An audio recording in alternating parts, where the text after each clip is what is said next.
Hi hello I am Lakshmi here.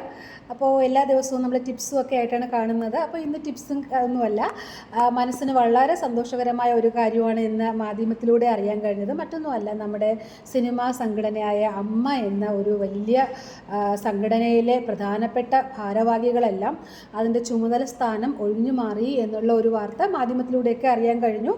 അപ്പോൾ അതിൻ്റെ പുറകെ ഒരുപാട് ന്യൂസും കാര്യങ്ങളും ഒക്കെ വന്നിട്ടുണ്ടായിരുന്നു. എനിവേ, എന്തായാലും വളരെ സന്തോഷം. കാര്യം ആ ഒരു വാർത്ത അറിഞ്ഞത് വളരെ സന്തോഷം. ഒരു സിനിമാ മേഖലയായാലും എന്ത് മേഖലയായാലും ആണിനും പെണ്ണിനും ഒരുപോലെ ജോലി ചെയ്യാനുള്ള സ്വാതന്ത്ര്യമുണ്ട്.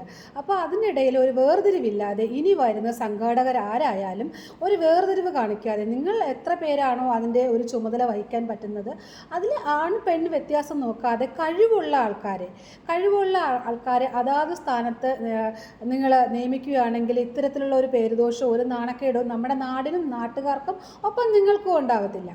അപ്പോൾ അങ്ങനെയുള്ള ആൾക്കാർ തന്നെ വരട്ടെ. നമ്മുടെ എന്താണോ കാണുന്നത് അത് പ്രതികരിക്കാൻ കഴിവുള്ള ആൾക്കാരായിരിക്കണം ഇനിയെങ്കിലും ഈ ഒരു സംഘടനയിൽ വരേണ്ടത്.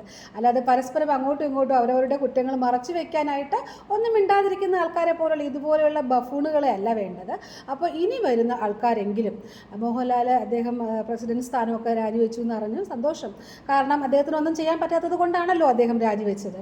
അപ്പോൾ ഇനി വരുന്ന ആൾക്കാർക്ക് എന്തായാലും കൺഗ്രാജുലേഷൻസ്. ആർക്കാണെങ്കിലും എല്ലാവർക്കും ഒരുപോലെ അവസരങ്ങൾ കൊടുക്കുക. സ്ത്രീകൾക്കാണെങ്കിലും തെറ്റ് ചെയ്യുന്നവരെ മാറ്റി തന്നെ നിർത്താൻ നോക്കുക.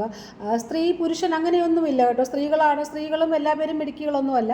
അവരിലും തെറ്റ് കാണിക്കുന്നവരുണ്ടാവും. അങ്ങനെയുള്ള ആൾക്കാരെ മാറ്റി തന്നെ നിർത്തണം. അർഹതപ്പെട്ട ആൾക്കാരെ സ്ഥാനത്തിരുത്തുക. അതാണ് ഏറ്റവും ഒരു സംഘാടനയ്ക്കും അതുപോലെ അതിൽ പ്രവർത്തിക്കുന്ന ആൾക്കാർക്കും ഏറ്റവും ഗുണകരമായി വരുന്നത് അപ്പോഴാണ്, ആ സംഘടന കൊണ്ട്. കാരണം അതിൽ അർഹതപ്പെട്ട ആൾക്കാർ വരുമ്പോഴാണ്. അപ്പോൾ എനിവേ, എന്തായാലും സിനിമാ മേഖലയ്ക്ക് ഒരുപാട് നല്ല കാലങ്ങൾ ഉണ്ടാവട്ടെ ഇനിയെങ്കിലും. Okay, thank you so much.